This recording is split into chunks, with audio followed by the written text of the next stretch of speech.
corazón te canta, mi alma te anhela con todas mis fuerzas. Te amo, roca eterna, tú eres mi esperanza, mi gloria, mi fuerza. En valles de sombra te cuidas, eres lumbrera. Tú eres fiel, no me dejarás de la muerte y me levantarás. En tu palabra puedo confiar. Tú eres fiel, no me dejarás de la muerte y me levantarás.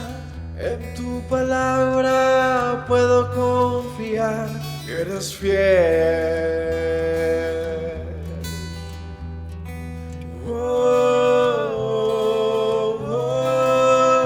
Mi corazón te canta, mi alma te anhela con todas mis fuerzas. Te amo, roca eterna, tú eres mi esperanza, mi gloria, mi fuerza. En valles de sombra te cuidas, eres lumbrera. Tú eres fiel, no me dejarás de la muerte y me levantarás. En tu palabra puedo confiar. Tú eres fiel, no me dejarás de la muerte y me levantarás. En tu palabra puedo confiar. Eres fiel, eres fiel. Tú eres fiel, no me dejarás de la muerte y me levantarás. En tu palabra puedo confiar. Tú eres fiel, no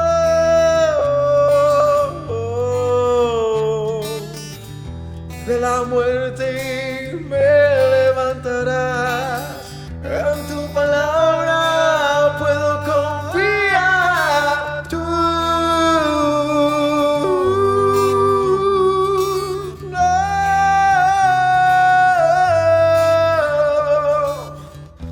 de la muerte y me levantarás.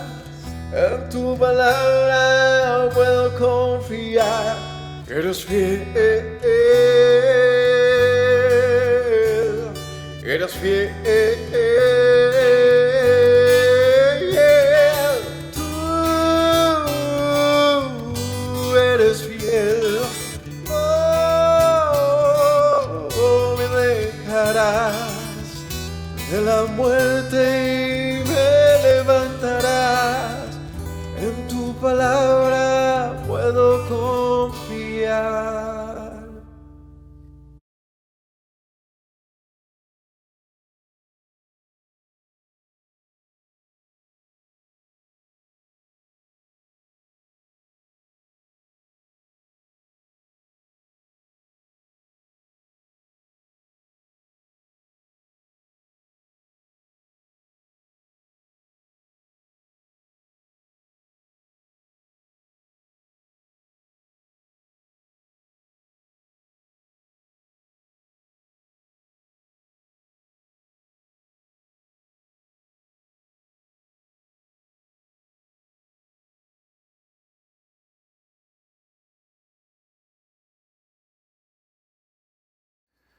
Shabbat Shalom familia, que el Eterno les continúe bendiciendo.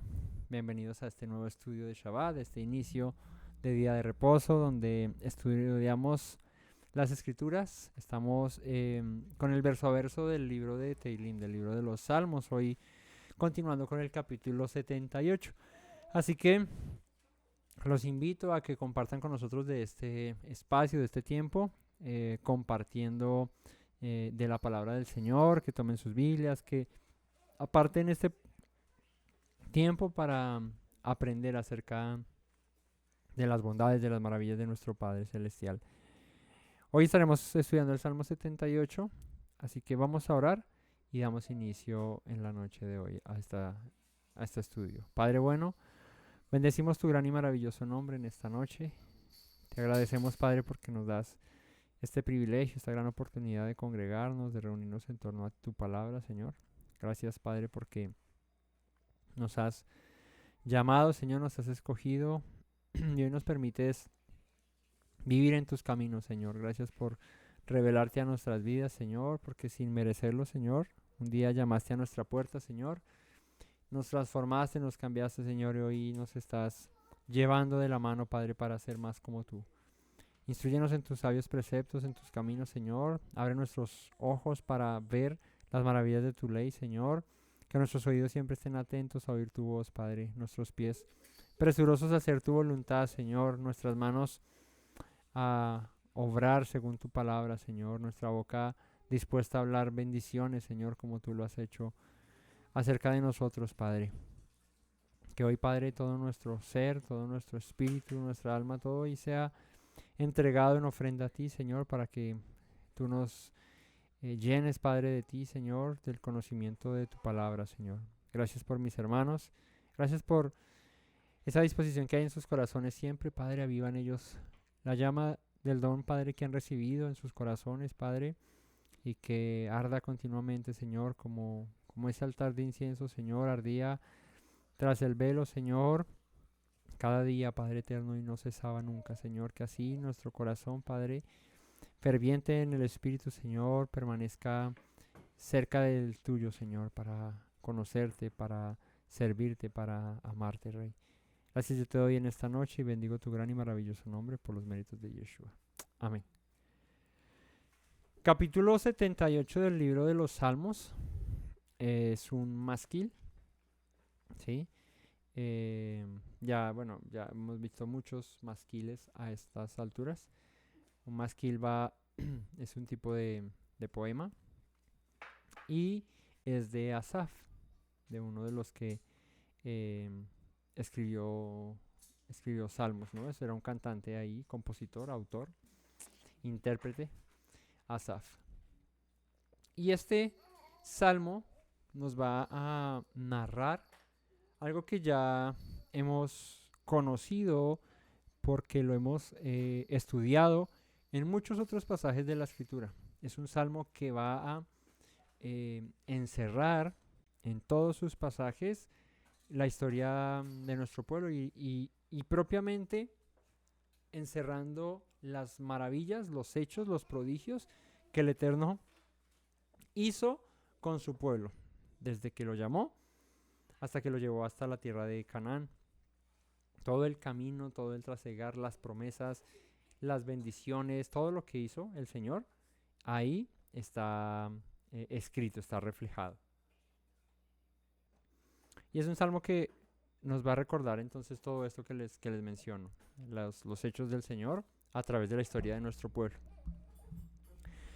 Y arranca el salmista diciendo, verso 1 del capítulo 78, escucha, pueblo mío, mi ley, inclinad vuestro oído a las palabras de mi boca.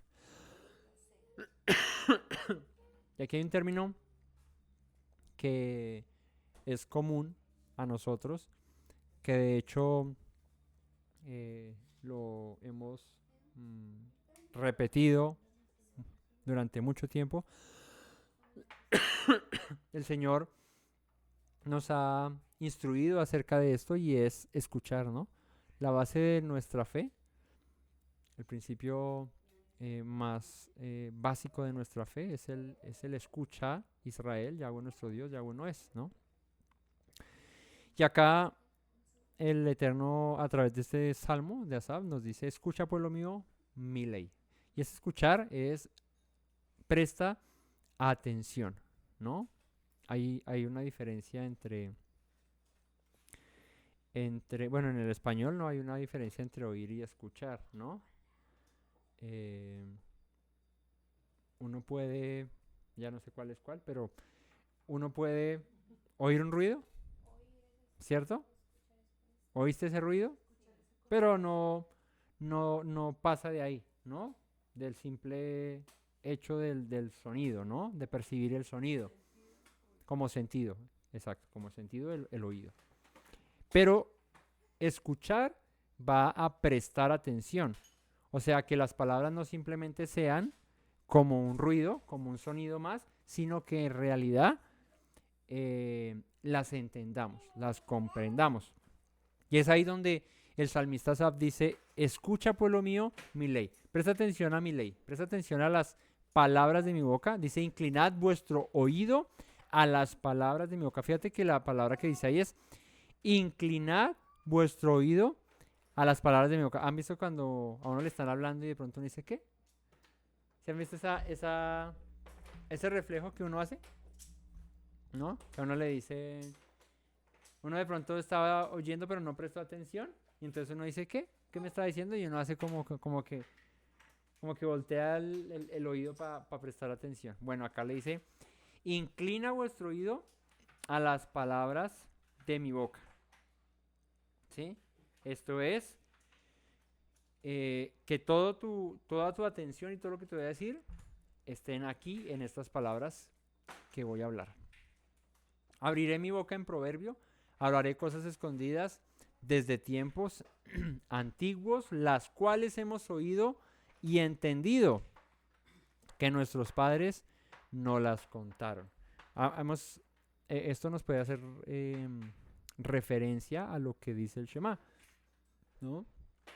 El Shema dice estas palabras que te mandó y escucha que Dios es uno, que no hay nadie como Él, que no hay otro más, que lo debes amar con todo tu corazón, alma, fuerzas, ¿verdad? Y esas palabras que yo te mando, que yo te instruyo, las repetirás, dice el Shema, ¿no? A tus hijos. Hablaré estando en tu casa y cuando vas por el camino, la cosa de cuando te levantes. Bueno, el Señor nos pide que transmitamos esas palabras a nuestras generaciones, a los que vienen, ¿no? Y nos pide repetirlas, ¿no? Para que no se pierda ese conocimiento. Y aquí el salmista dice, esto que yo te voy a contar, ya lo has oído, ya lo has escuchado. Es como cada ciclo de Parashá, estudiamos la Parashá y hemos oído esas palabras, pero volvemos y las repetimos, volvemos y las estudiamos para que no se nos olviden. Así que el salmista dice, estas palabras las hemos oído y las hemos entendido. O sea, esto quiere decir que cuando tú escuchas una instrucción, no solamente pasas por haber oído la palabra, sino que la comprendes, la entiendes. Y el entendimiento va a la obediencia, ¿sí? Cuando tú entiendes algo, pues lo haces, ¿no? Es como cuando uno estudiaba en el colegio y entendió cómo se sumaba, pues desde ahí en adelante uno empieza a sumar y a hacer la suma, la operación matemática, aritmética, como se la enseñaron de la manera correcta, ¿no? Entonces, cuando tú prestas atención a la palabra del Señor y la entiendes, lo siguiente a eso es hacerla, obedecerla, seguirla, ¿no? Pues de nada sirve aprender a sumar, entender cómo se suma, pero a la hora de decir 2 más 2 decimos, se me antoja que sea 5. ¿Por qué? No, pues porque se me antoja. Pero si 2 más 2 es 4, sí, pero pues para mí es 5. Es lo mismo, es como escuchaste la palabra del Señor, la voluntad del Señor, pero se me antoja hacer otra cosa. Pero si sabes que no debes hacer esto o aquello, pero pues se me antoja hacer otra cosa, no me importa. Entonces, no la entendiste, o peor aún, la entendiste pero te hiciste necio en tu propia opinión y estás siguiendo tus propios razonamientos y no la voluntad del Señor. Así que, perdón, el salmista dice, estas palabras las hemos oído antes y las hemos entendido. Nuestros padres nos las han contado. No las encubriremos a sus hijos, contando a la generación venidera las alabanzas de Yahweh y su potencia y las maravillas que hizo. Y aquí, como les dije, va a recordar lo que el Señor hizo desde que llamó a su pueblo Israel. Y va a contar el salmista los grandes prodigios, los grandes portentos. Y esto nos hace, o a mí me hace relación a, por ejemplo, el día de Pesach, ¿no? En el día de Pesach dice la instrucción que cuando se coma el pan sin leudar y todo esto, y tu hijo pregunte y diga, ¿por qué haces esto del pan y del cordero y no sé qué? Dice la instrucción, pues tú le contarás y le dirás, porque con brazo fuerte nos sacó el Señor de Egipto, y cuando íbamos saliendo el pan que teníamos hecho, la masa que teníamos hecha no se alcanzó a leudar, entonces por eso comamos pan sin levadura. Entonces, todo eso el Señor lo deja como un recordatorio para la enseñanza a las generaciones futuras, ¿no? Es como la historia de nuestro país. La historia de nuestro país a todos nos la enseñan en el colegio, ¿no? Uno sabe quién descubrió América, luego uno sabe quién independizó a Colombia de los españoles, y nosotros sabemos la historia, ¿no? Y que había un señor con un florero y que se lo rompieron porque lo pidieron para adornar una mesa para un sancocho. En esa época hacían sancochos y los adornaban la mesa del sancocho con un florero. Entonces fueron y le pidieron el florero a un señor llorente y se les rompió el florero y se armó la de Troya. Ah, no, esa es otra independencia, es la de Troya. Bueno, se armó ahí la revolución, y entonces por allá, y bueno, y viene toda la historia, el grito de la independencia y la batalla de Boyacá y no sé qué. Esa fue otra. Entonces, bueno, se nota que me sé la historia bien, ¿no? Entonces, mi hija conocerá esa historia y los hijos de nuestros hijos conocerán esa historia porque hace parte de nuestra cultura, de donde somos, de donde venimos, ¿no? Bueno, pues la Torá tiene, o se encarga, el Señor se encargó de dejar el testimonio de lo que Él hizo con su pueblo desde que lo llamó. ¿Para qué? Para que no olvidemos de dónde venimos, ¿no? ¿Han escuchado la canción de ese grupo del Chocó que dice de dónde vengo yo? Y ellos recuerdan, en esa canción dice de dónde vengo yo, hacemos esto, hacemos aquello, no sé qué, recordando sus raíces, ¿no? Esto podría ser lo mismo. Esto es un salmo, es un cántico, es un poema que nos recuerda las raíces de nuestro pueblo. Y dice, Él estableció testimonio en Jacob y puso ley en Israel, la cual mandó a nuestros padres, verso 5, que la notificasen a sus hijos. Shema Israel, escucha Israel, nuestro Dios uno es, y estas palabras que te mando hoy estarán en tu corazón, las repetirás a tus hijos. Él instruyó que las instruyéramos nosotros, que también las notificáramos, que las contáramos. O sea que como padres está en nosotros la responsabilidad de ¿qué? De que así como instruimos a nuestros hijos en que son colombianos y que la independencia fue el 20 de julio y que la batalla de Boyacá fue el 7 de agosto, ¿sí? Y que el cumpleaños de Camilo es el 3 de mentiras, ¿no? Esas cosas, esas fechas importantes que recordamos y esos hechos importantes que recordamos, los instruimos a nuestros hijos. Pues de la misma manera el Señor nos pide que instruyamos a nuestros hijos en la herencia que Él nos ha dejado en su palabra, ¿no? Y que la repitamos y sea una constante enseñanza. Dice, para que lo sepa la generación venidera y los hijos que nacerán y los que se levantarán lo cuenten a sus hijos. Entonces, si la responsabilidad está en que nosotros lo contemos, eso hará que nuestros hijos también lo conozcan y que en un día, cuando no estemos nosotros y tengan hijos, ellos lo cuenten a sus hijos y a los hijos de sus hijos, ¿no? Y dice, a fin de que pongan en Elohim su confianza y no se olviden de las obras de Elohim, que guarden sus mandamientos. ¿De qué sirve contarle a nuestros hijos, mira, Dios llamó a un hombre que se llama Abraham, le dijo que su descendencia sería como las estrellas del cielo, luego tuvo a un hijo que se llamó Isaac a sus 90 años, lo tuvo y su esposa era estéril, pero el Señor cumplió esa promesa, y luego Isaac tuvo a 2 hijos, a Jacob y a Esaú, pero luego uno de ellos, Jacob, recibió la bendición de su padre y tuvo 12 hijos, y esos 12 hijos tuvieron más hijos y no sé qué. Y empezar a contar esa historia hasta llegar a nosotros, entendiendo que hacemos parte de esa promesa que el Señor le hizo un día a un hombre llamado Abraham, porque creyó a Dios, porque confió en su palabra.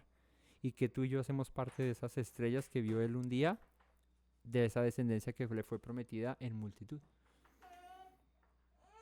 Entonces,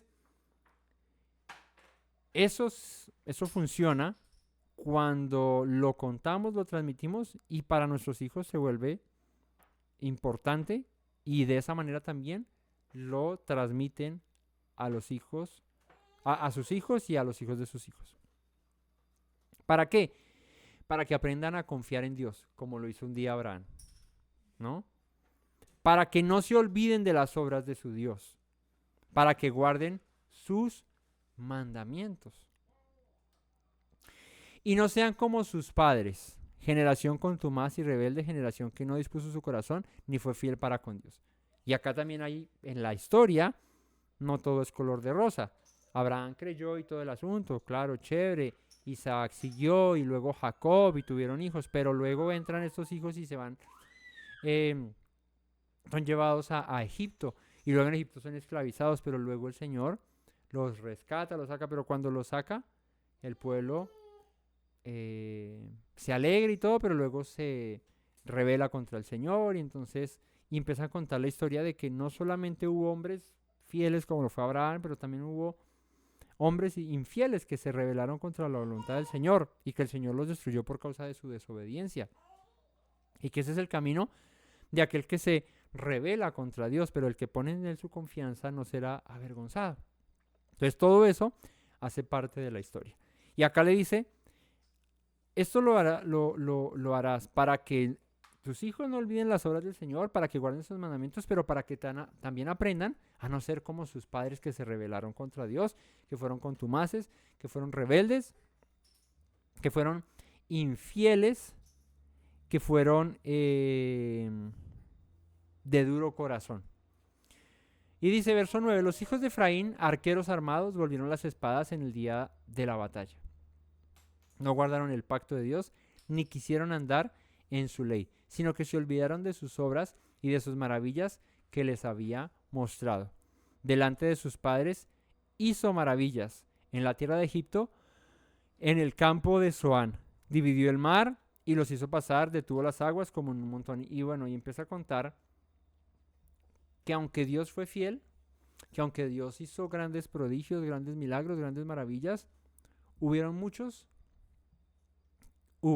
muchos que se rebelaron en contra de su voluntad. Así que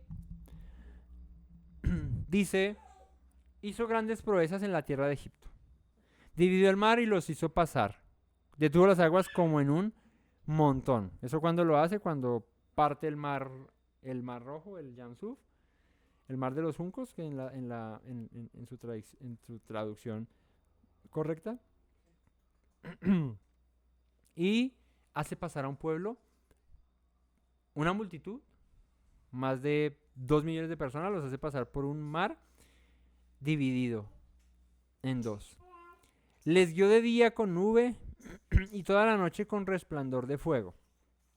¿No? Los cubría en el día con una nube, y en la noche había una columna de fuego que no solo los calentaba, sino que también los protegía, los guiaba. Hendió las peñas en el desierto y les dio a beber como de grandes abismos. Y aquí empieza a recordar que cuando estuvieron en el desierto con Moisés, cuando no tuvieron agua, y golpeó la roca y salió agua de la roca. Sacó de la peña corrientes e hizo descender aguas como ríos. Pero aún así, Aún viendo estas maravillas, dice, volvieron a pecar contra él, rebelándose contra el Altísimo en el desierto, pues tentaron a Elohim en su corazón, pidiendo comida a su gusto. Entonces, fueron saciados con aguas de la roca, aguas vivas como manantiales, pero se aburrieron de la comida que el Señor les dio, de esa dieta rica en proteínas, especial para un pueblo en el desierto, el maná, y se aburrieron y dijeron, queremos carne. Y dice, y dice y dispondrá, perdón, ¿no digamos? 18. Tentaron al Señor en su corazón pidiendo comida a su gusto. Hablaron contra Dios diciendo, podrá poner mesa en el desierto. He aquí, ha herido la peña y brotaron aguas y torrentes inundaron la tierra. Podrá dar también pan, dispondrá carne para su pueblo. Eso es a lo que se refiere Asaf con que tentaron a Dios. Y es como, bueno, ya abrió el mar. ¿Será que también nos puede dar de comer? ¿Será que también nos puede dar carne? ¿Será que así como nos dio agua, entonces también nos dará de lo otro? Por tanto, el Señor escuchó y se indignó. Se encendió el fuego contra Jacob y el furor subió también contra Israel. Por cuanto no habían creído a Elohim ni habían confiado en su salvación. Y esto es, ¿por qué dice esto el salmista? Porque un pueblo que es rescatado de la cautividad de una nación como lo era Egipto, que era, era la potencia mundial en aquella época, viendo cómo el Señor redujo a los egipcios a nada, y con todo y eso el pueblo se rebela contra el Señor y no confían en que Él puede sustentarlos. Siempre que el pueblo pedía algo más era porque se aburrían de lo que el Señor les daba o simplemente no confiaban en que el Señor les sustentaba con lo que les proveía a su tiempo, ¿no? Entonces dice, se encendió el fuego contra Jacob, subió el furor contra Israel, por cuanto no habían creído a Elohim, ni habían confiado en su salvación. Sin embargo, mandó a las nubes de arriba y abrió las puertas de los cielos e hizo llover sobre ellos maná para que comiesen y les dio trigo de los cielos. Cuando el pueblo sale de Egipto, ellos salen con provisiones y todo, pero cuando se les agotan las provisiones, empezaron a quejarse, a decir, nos va a matar de hambre. En Egipto teníamos cebollitas, teníamos tomatico, teníamos carnes, teníamos papa criolla, papa sabanera, papa pastusa, arroz, todo eso. Y ahora aquí nuestro trabajo fue para matarnos. Podrá darnos de comer. Y el Señor les proveyó. Como dice, abrió los cielos, hizo llover sobre ellos maná, alimento, comida para que se saciaran. Pan de nobles comió el hombre. ¿Qué es pan de nobles? ¿A qué le suena? ¿Ah? Algo que se sirve en la mesa de los reyes, de la gente importante, de la alcurnia, ¿cierto? Eso es pan de nobles, ¿no? Y dice el salmista, eso es el maná, lo que el Señor les dio a comer. Un alimento destinado para reyes, para gente muy importante y especial, Él se la dio a su pueblo. Queriendo decir que su pueblo es su especial tesoro, su posesión más preciada, ¿cierto? Pero así. ¿No les ha pasado? Que se sientan y les sirven un manjar, no sé, no voy a herir susceptibilidades, pero le sirven a un plato de salmón, que es un plato carísimo. El salmón no se come, o sea, tú no dices, vas aquí a la carnicería y dices, me regala media libra de salmón, porque no se consigue así de fácil primero. Eso ¿lo hace qué? Exclusivo, ¿sí? No todo el mundo dice, ay, me regala 2 libras de caviar, porque no se da así, o sea, no es de esa manera. O sea, tú vas a la carnicería y pides, deme ahí murillo, deme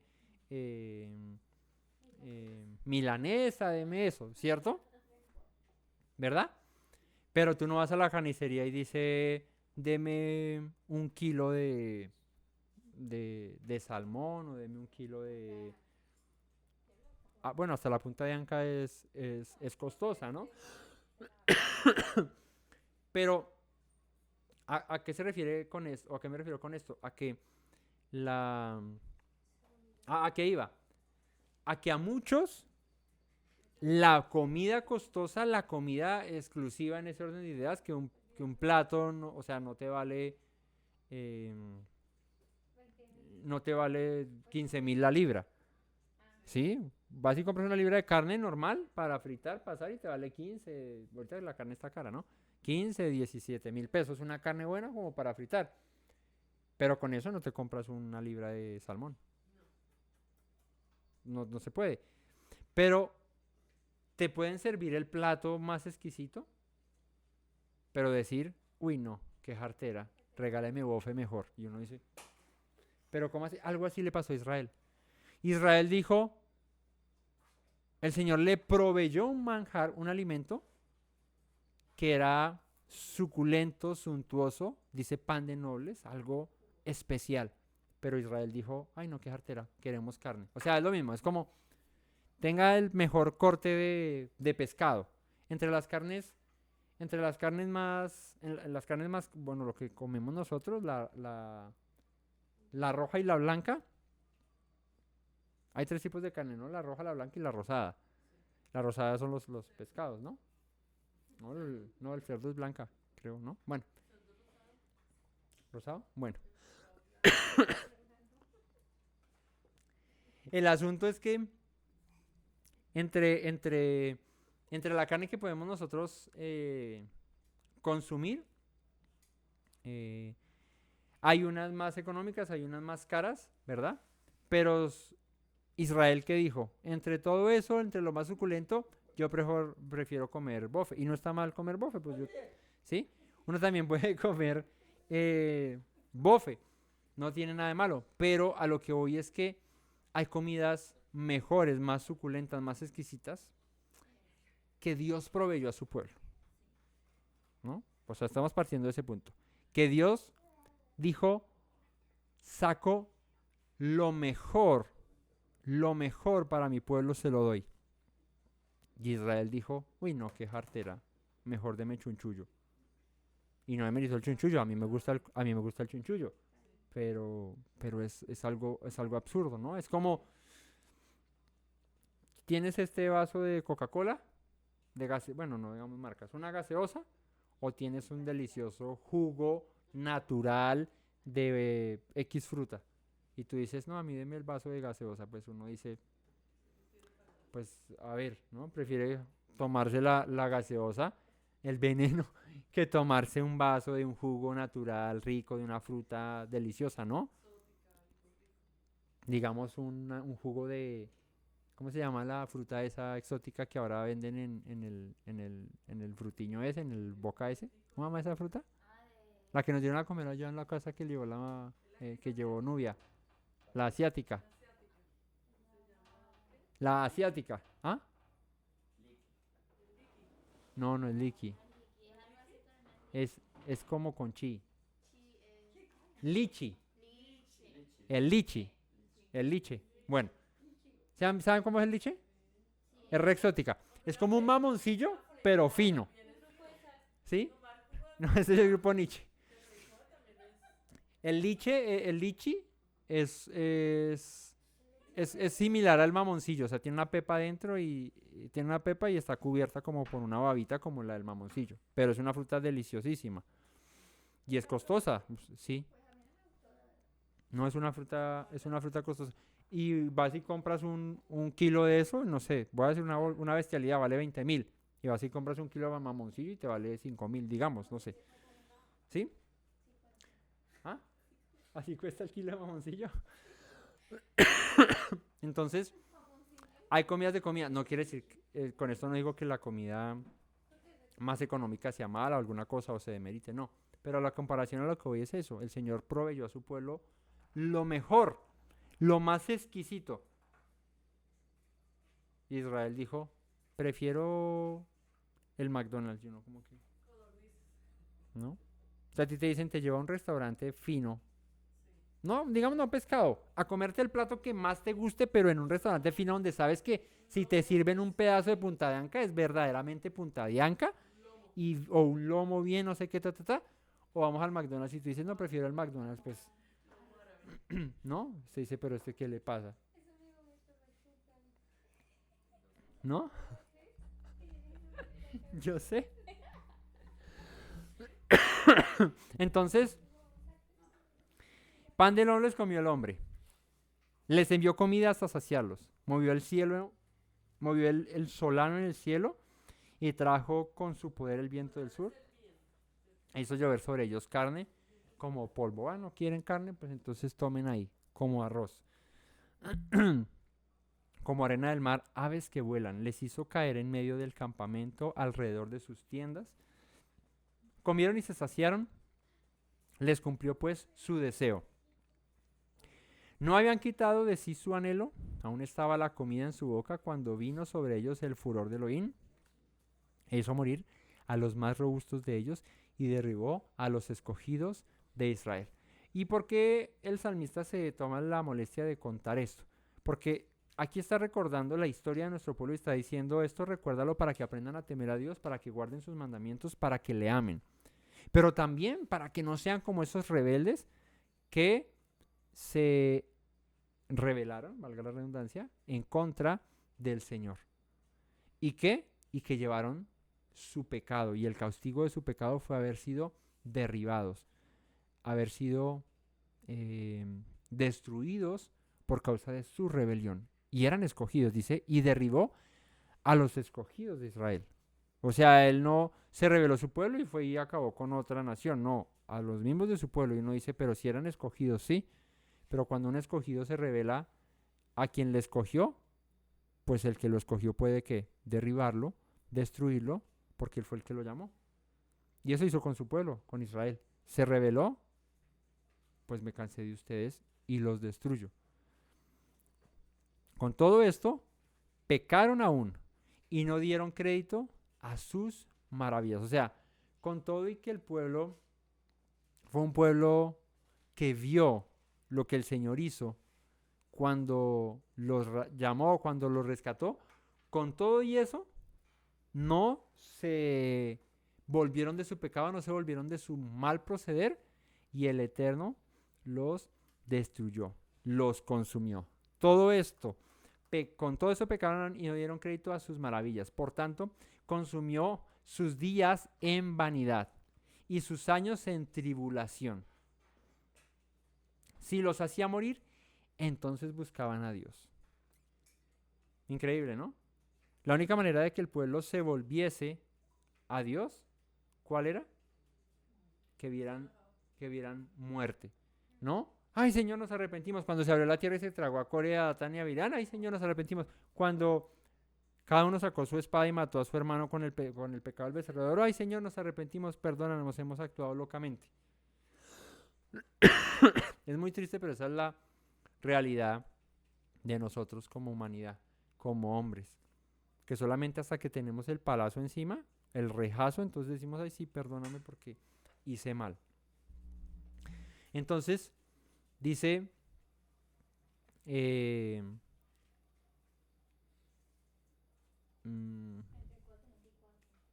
34, si los hacía morir, entonces buscaban a Dios. Entonces se volvían solícitos en busca suya.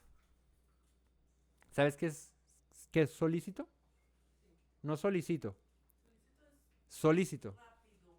Solícito es.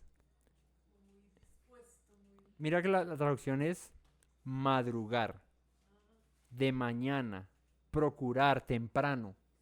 Eso es solícito. ¿Ha escuchado el pasaje que dice solícitos en guardar la unidad en el vínculo de la paz? ¿Se ha escuchado ese pasaje de la escritura? ¿Qué quiere decir eso?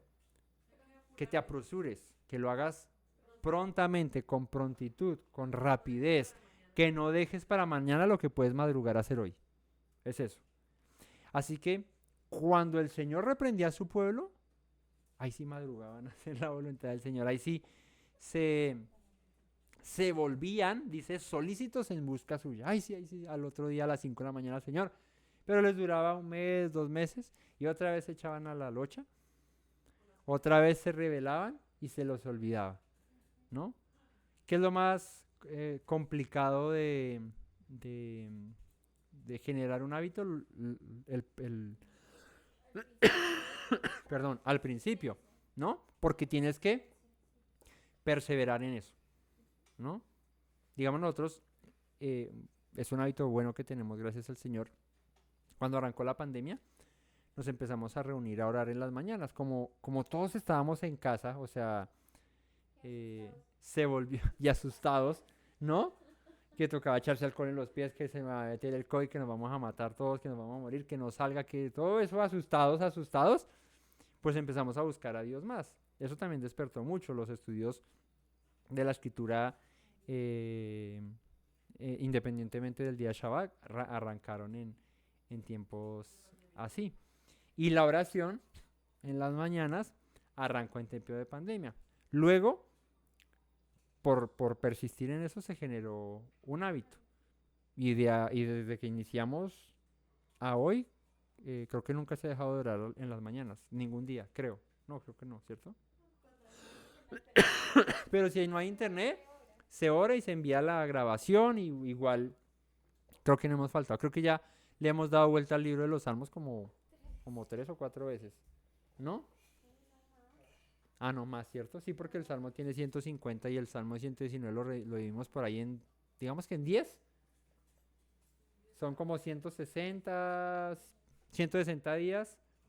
En un año le damos 2 vueltas a los Salmos prácticamente, ¿cierto? Un poquito más de 2 veces a los Salmos. Ya le hemos dado hartas vueltas a los Salmos. Creo que vamos ahorita como en el casi 100, ya vamos como llegando al 100 en esta nueva esta. Entonces, desde ahí, gracias al Señor, se generó ese hábito. Hemos cambiado el horario, a veces era un poquito más tarde, ahorita lo hacemos más temprano, pero no hemos dejado de hacerlo. Entonces, eso es lo importante, que se mantenga. Como cuando aprendes a guardar Shabbat. No guardas Shabbat un mes o 2 meses porque lo aprendiste y uy, si toca hacerlo. Y ya después de los 2 meses ya quejarte era ya el Shabbat, no, ya otra el Shabbat, no, me pongo en otra cosa, no. Entonces, la perseverancia, ¿cierto?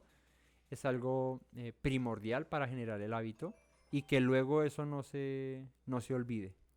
Ahora, se volvían solícitos en guardar en busca suya y se acordaban de que Dios era su refugio. Triste, ¿no? Que solamente hasta que viene el palazo nos acordemos de que Dios es el que nos guarda, el que nos sustenta. Y el Altísimo, su Redentor. Fíjate, pero le lisonjeaban con su boca y con su lengua le mentían. Mira lo que pasa. Se volvían prontos a buscarle. Se acordaban de que Dios era su refugio, ¿verdad? Pero luego empezaban, ay, papito lindo, papito querido, yo te amo mucho, eres lo más bello, lo más espectacular, lo más preciado, pero ya me dio jartera otra vez madrugar para orar. Pero Padre, tú conoces mi corazón, Señor, tú sabes cuánto yo te amo, ¿sí? Y el Shabbat, lo que pasa es que tengo otra cosa que hacer, pero mi corazón es tuyo, Señor, tú lo sabes.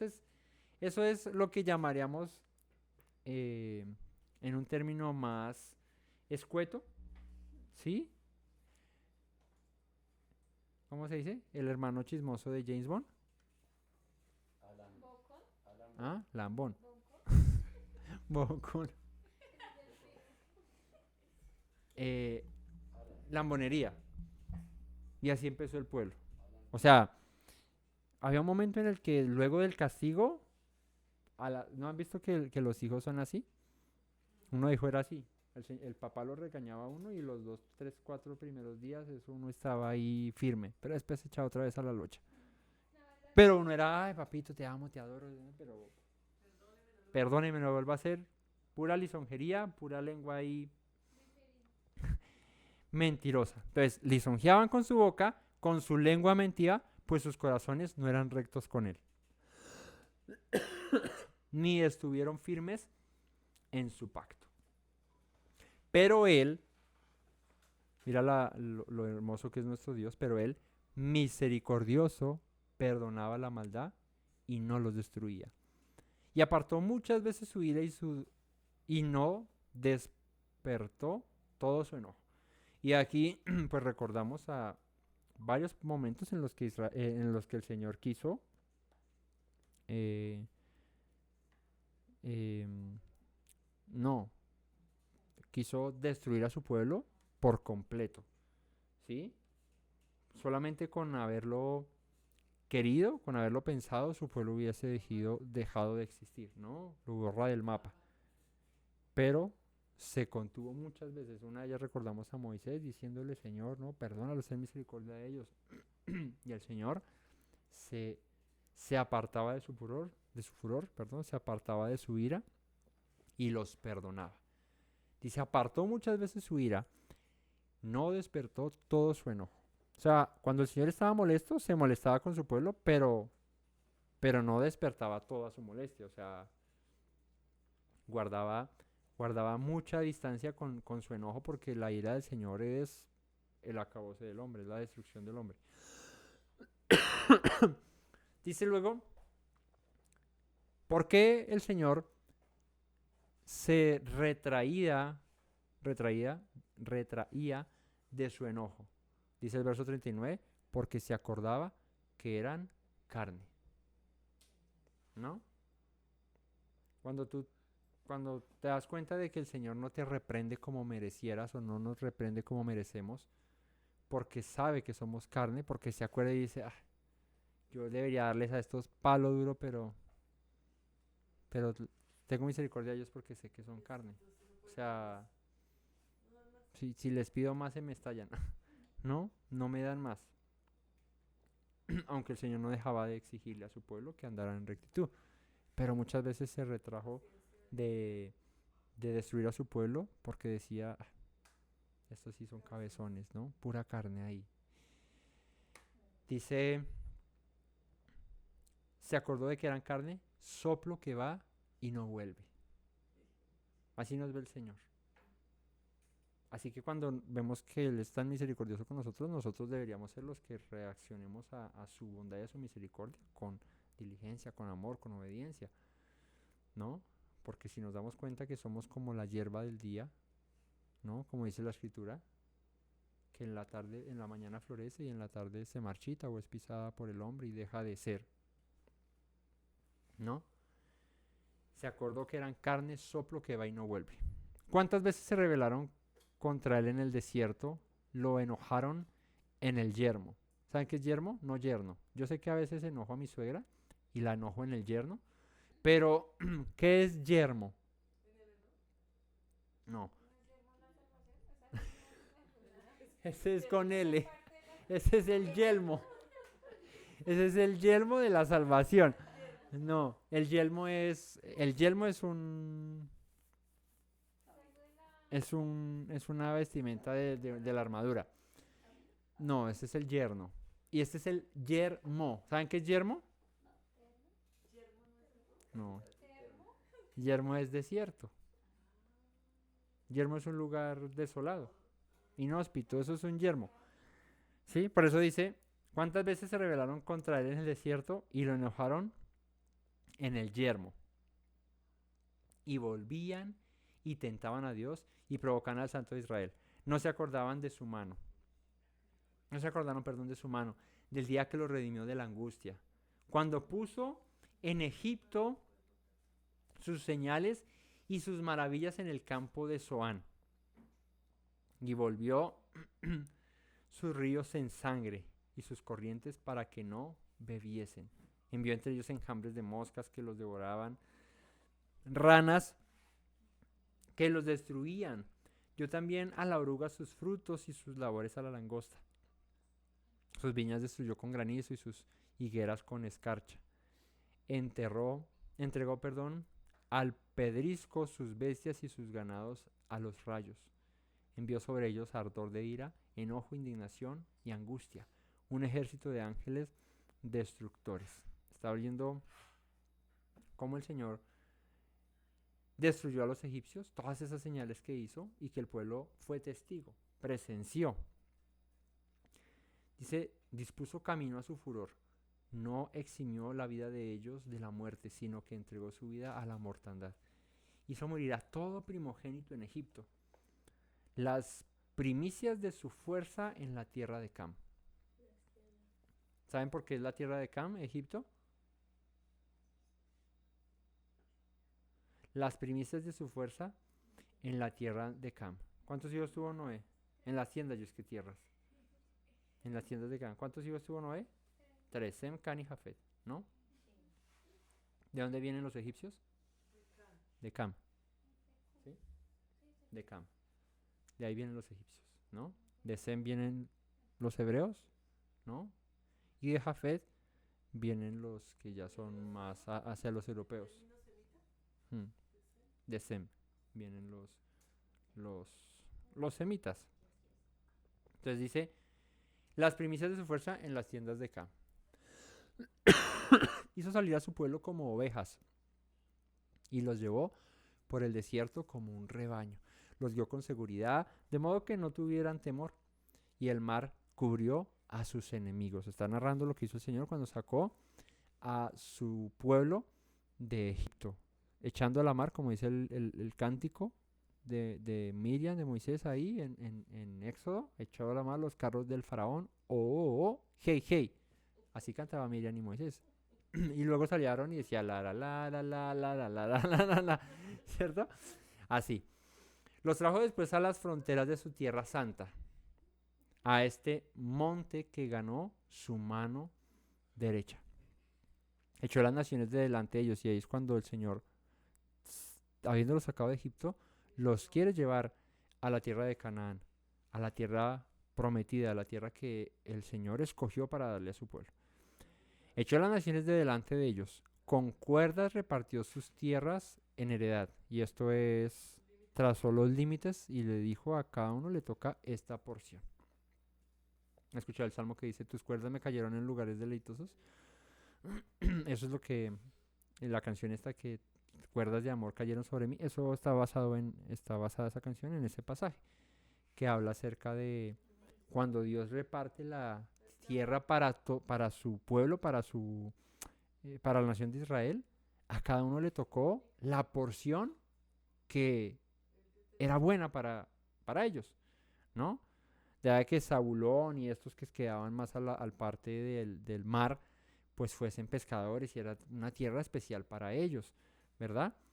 Entonces, eso quiere decir que, como dice el dicho, al que le van a dar le guardan, ¿cierto? Y es lo que el Señor quiso para cada una de las tribus, eso fue lo que les dio y fue bueno para ellos, ¿no? No, ay, a mí me tocó al lado de eso, no, que jartera, no. Era la mejor porción, la mejor tierra, se las dio. Dice, con cuerdas repartió sus tierras en heredad e hizo habitar en sus moradas, a las tribus de Israel. Pero ellos, nuevamente, ¿qué? Tentaron a Dios y lo enojaron al Altísimo. Nuevamente.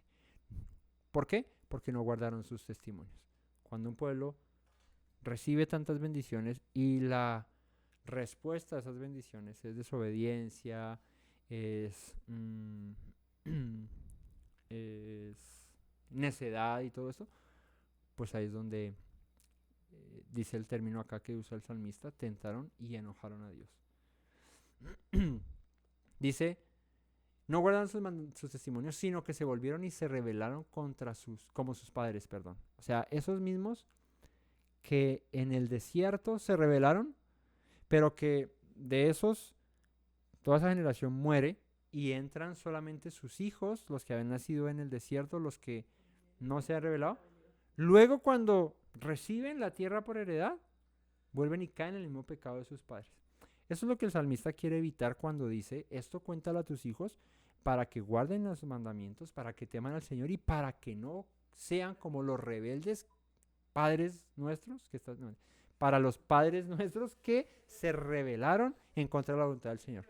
Entonces, ¿cómo tú evitas repetir la historia conociéndola, ¿no? De ahí el dicho de que el pueblo que no conoce su historia está condenado a repetirla, ¿verdad? Pero cuando tú conoces la historia y sabes que tus padres fueron rebeldes y al rebelarse contra Dios, Dios los destruyó, pues tiene que ser uno no tener estos, ¿cierto? Sino por ahí estos, o no tener, para no ser tan cabezón y volver a caer en lo mismo, pero así somos. O sea, el hombre es tan necio que aunque ve el ejemplo en su ascendencia, en sus padres, en sus antepasados, igual vuelve y se va de cara contra el planeta. Y lo que pretende el salmista y lo que pretende el Señor cuando nos recuerda todas sus instrucciones es eso, que no caigamos en el mismo error, ¿no? Se volvieron y se rebelaron contra sus padres, se volvieron como arco engañoso. Imagínate tú tensar un arco para lanzar una flecha y que en vez de lanzarla hacia el frente, la flecha se te devuelve y te pegue a ti mismo, ¿no? Le enojaron con sus lugares altos. ¿Cuál fue el pecado más recurrente de Israel? La idolatría. Le provocaron a celo con sus imágenes de talla, ¿no? Esta semana que salimos, justo dijimos, vamos a dar un vuelto y salimos el 16 de julio. Y salimos y solamente llegamos aquí al pueblo y ya venía la procesión ahí en Colombia celebran el 16 de julio la Virgen del Carmen. Los conductores, que es la patrona, dicen, de los conductores. Y entonces íbamos bajando y la procesión, íbamos del Pital al Agrado y iba la procesión como... Ya venían para el Pital y andamos tanto que llegamos al Agrado y seguimos entrando y todavía venían camiones saliendo desde el Agrado acá. Era una procesión bravísima y llegamos a Garzón igual.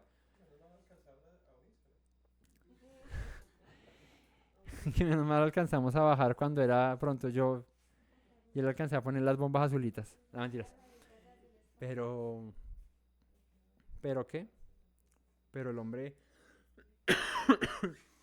comete cosas tan absurdas que cuando uno ya está en luz, digamos que en haber entendido esto, pues se da cuenta uno que eso es absurdo, postrárselo a un palo o a un pedazo de cera o a un pedazo ¿de qué más los hacen? ¿Cómo se llama? De yeso, de porcelana, postrársele a eso y no decir. Y la escritura lo contempla, la Torá menciona que, que el hombre es la Torá.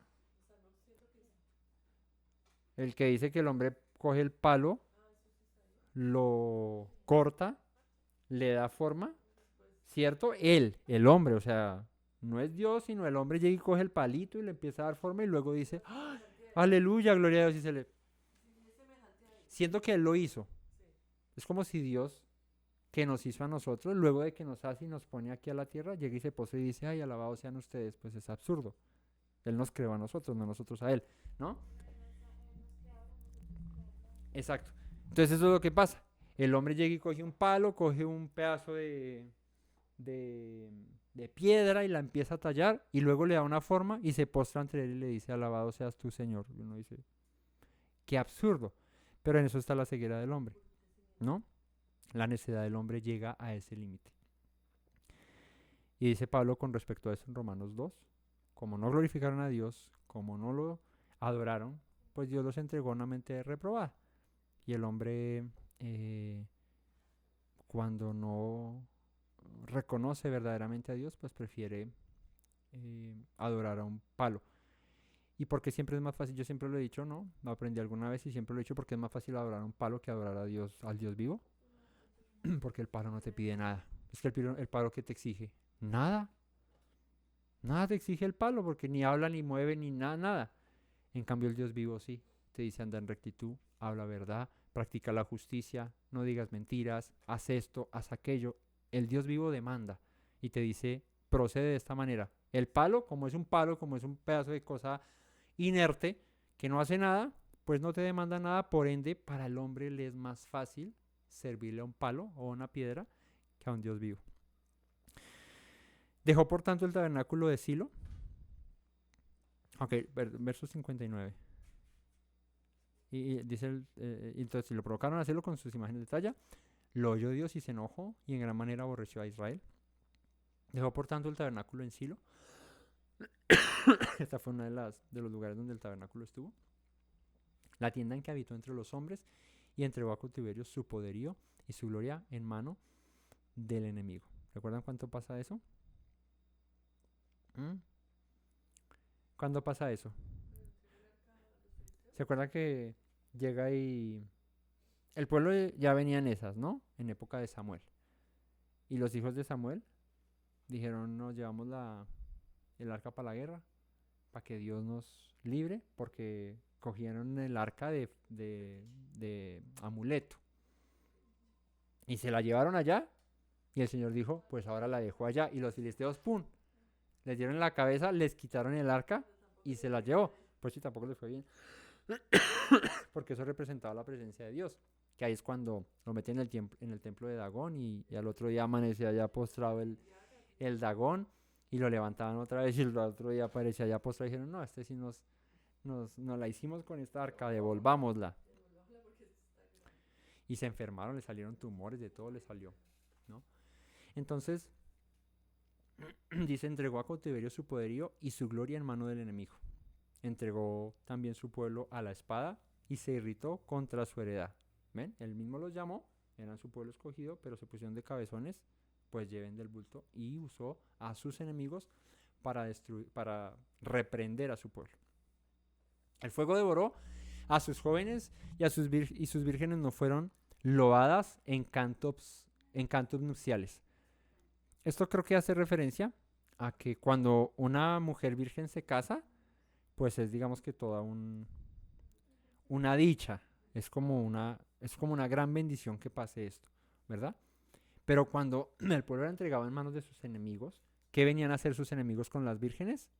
A violarlas, a acostarse con ellas. Entonces, cuando ya estas mujeres iban a tener marido, pues ya habían sido ultrajadas o mancilladas, o en un término más así, profanadas por otros. Entonces ya no eran alabadas y loadas por haber sido llegado vírgenes al matrimonio. Ya era vergüenza, ¿no? Entonces, hasta eso llega la reprensión del Señor. Dice, sus sacerdotes cayeron a espada y sus viudas no hicieron lamentación. Entonces despertó el Señor como quien duerme, como un valiente que grita excitado del vino. Cuando el Señor los reprendía, usaba como a los filisteos, como a los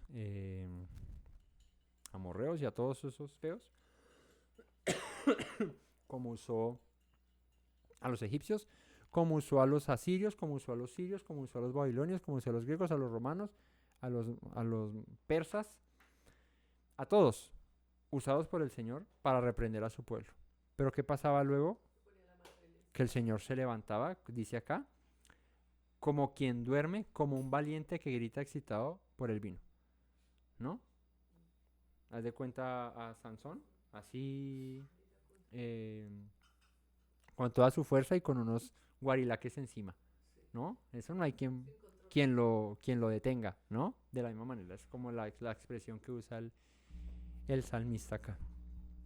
Y dice, como valiente que grita excitado por el vino, e hirió a sus enemigos por detrás, les dio perpetua afrenta. Desechó la tienda de José y no escogió la tribu de Efraín, sino que escogió la tribu de Judá, el monte de Sión, el cual amó. Edificó su santuario a manera de eminencia como la tierra que cimentó para siempre. Eligió a David su siervo, y aquí habla de la tribu que el Señor escogió, del lugar que él escogió para poner su habitación, para poner su santuario, para poner su nombre, su presencia. Y dice, ¿a quién escogió? A Judá. Y de Judá, el monte de Sión, al cual amó, ¿no? Aquí escogió, el monte de Sión es Jerusalén, ¿no? Y dice, al cual amó, edificó su santuario a manera de eminencia, y ahí es cuando Salomón levanta el templo, algo majestuoso, como la tierra que cimentó para siempre, que es Israel, ¿no? Eligió a David su siervo. Lo tomó de las majadas de las ovejas, o sea, de los rebaños, ¿no? Eso es una majada, ¿no? Una majada es un corral lleno de ovejas. Y como dice la canción, detrás de las ovejas te llamé. Así escogió a David, de entre las ovejas. Detrás de las paridas lo trajo, para que apacentase a Jacob su pueblo y a Israel su heredad. O sea, David vino a ser como ese pastor anhelado por Israel. Y fíjate que lo que pasa es que cuando David es escogido, empieza Israel a destruir a todos sus enemigos, a tal punto de que llegan a los últimos días de David con los enemigos de Israel, digamos que acabados o destruidos por completo, tanto así que su hijo hereda un reino en paz, ya no había guerras. David se gastó toda su vida peleando contra todos los enemigos de Israel y los destruyó a todos, ¿no? Por eso es que el Señor le dice, no puedes levantarme reino porque porque tus manos están llenas de sangre, pero lo hará tu hijo. ¿Y Salomón en reina? En paz. Que también fue, era bueno estar en paz, pero fue perjudicial para Salomón, porque su vida la ocupó, sino en indagar y en mirar de todo, ¿verdad? Y cuando tú estás muy ocioso y estás muy, muy tranquilo y como todo muy relajado, por eso es que yo siempre he dicho, agradece a Dios por el picorcito que tiene tu vida, ¿no? Ese sazón que el Señor le da de vez en cuando el Señor llega y te dice, te quedaste sin trabajo y tú, como que dices, qué sabrosura, ese picorcito así cuando pasas necesidad, cuando, te llega una enfermedad y luego sales de ella. ¿Qué sería de la vida de nosotros si no pasaran las diversas pruebas? Cuando dice el apóstol, alegraos y gozaos cuando os halléis en diversas pruebas. O sea, siéntete dichoso de que hay sabor en tu vida. Métele sazón, batería, ¿no? Métele sabor.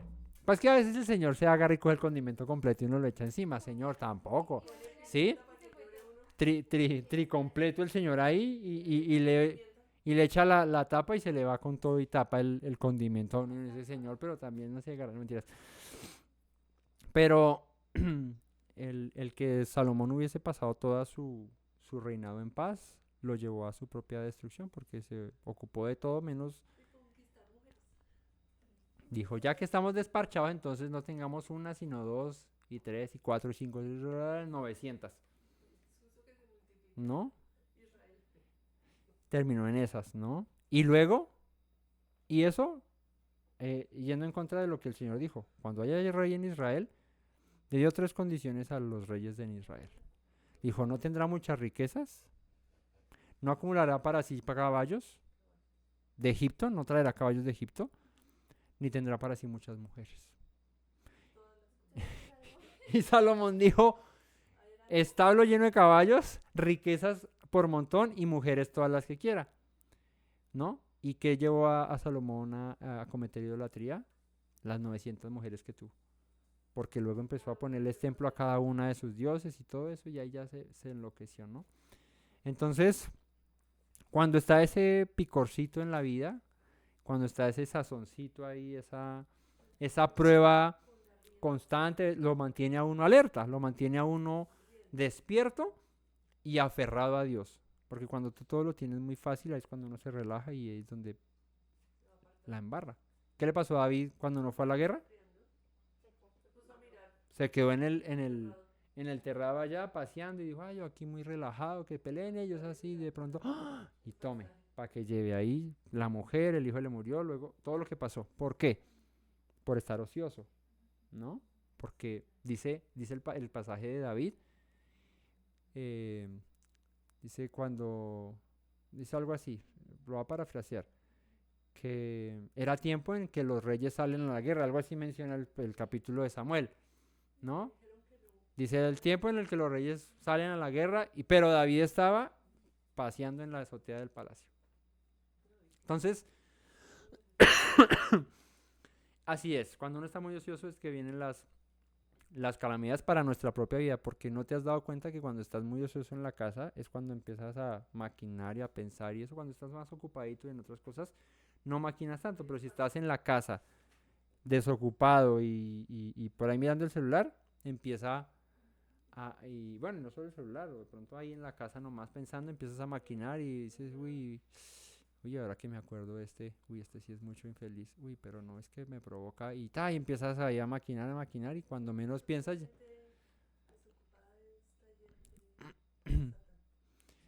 sí, hay que ocupar nuestra mente, por eso dice estas palabras que te mandó y las repetirás a tus hijos, hablaré de eso estando en tu casa, cuando vayas por el camino al acostarte, y cuando te levantes. ¿Qué quiere decir eso? Que todo el tiempo en tu mente, en tu cabeza, estés meditando en los caminos del Señor, y eso te evita dolores de cabeza, ¿no? O como dicen los términos médicos, cefalea, ¿no? ¿No es así? Entonces detrás de las piedras, de las paridas, perdón, no de las piedras, de las paridas lo trajo a David para que apacentase a Jacob su pueblo y a Israel su heredad. Y los apacentó conforme a la integridad de su corazón, los pastoreó con la pericia de sus manos.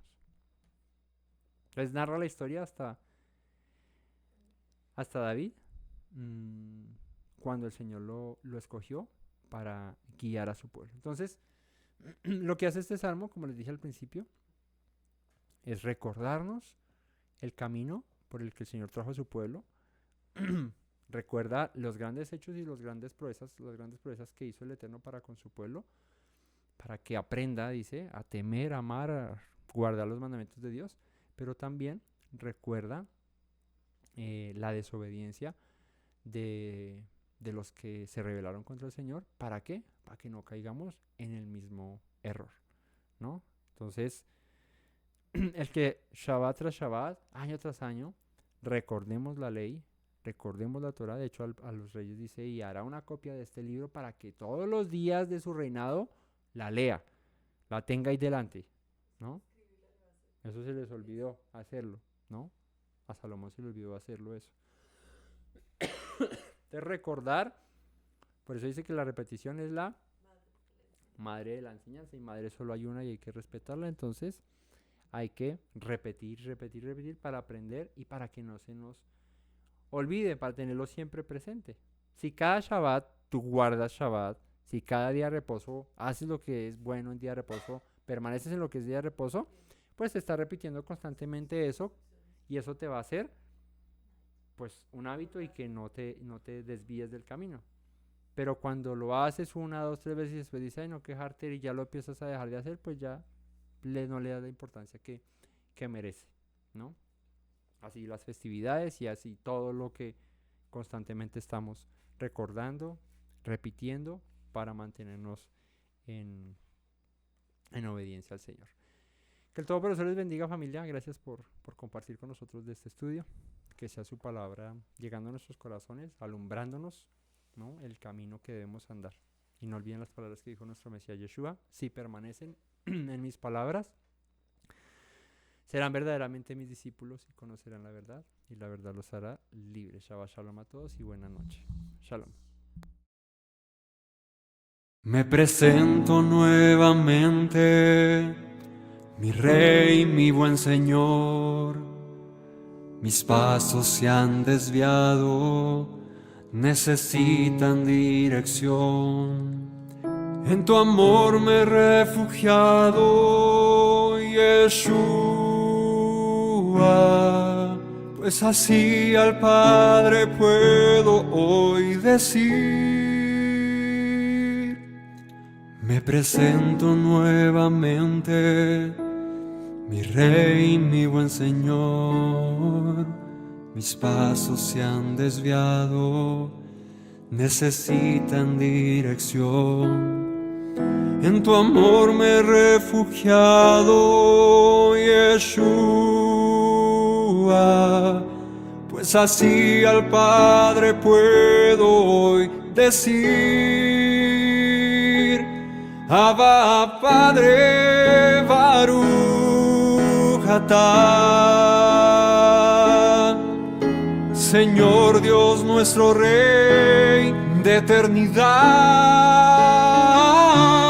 Abba Padre, Baruch atah, Adonai Eloheinu melech haolam. Me presento nuevamente, mi Rey, mi buen Señor. Mis pasos se han desviado, necesitan dirección. En tu amor me he refugiado, Yeshua, pues así al Padre puedo hoy decir. Me presento nuevamente, mi Rey, mi buen Señor. Mis pasos se han desviado, necesitan dirección. En tu amor me he refugiado, Yeshua, pues así al Padre puedo hoy decir. Abba Padre, Baruch atah, Señor Dios nuestro Rey de eternidad. Abba Padre, Baruch atah, Adonai Eloheinu melech haolam. Diste tu Hijo con devoción, sacrificio de amor, hasta la muerte Él se inmoló para darme salvación. Al tercer día resucitó, a la muerte Él venció. Luego al cielo ascendió, volverá, lo prometió. Abba Padre, Baruch atah, Señor Dios nuestro Rey de eternidad. Abba Padre, Baruch atah, Adonai Eloheinu melech haolam. Abba Padre, Baruch atah, Señor Dios nuestro Rey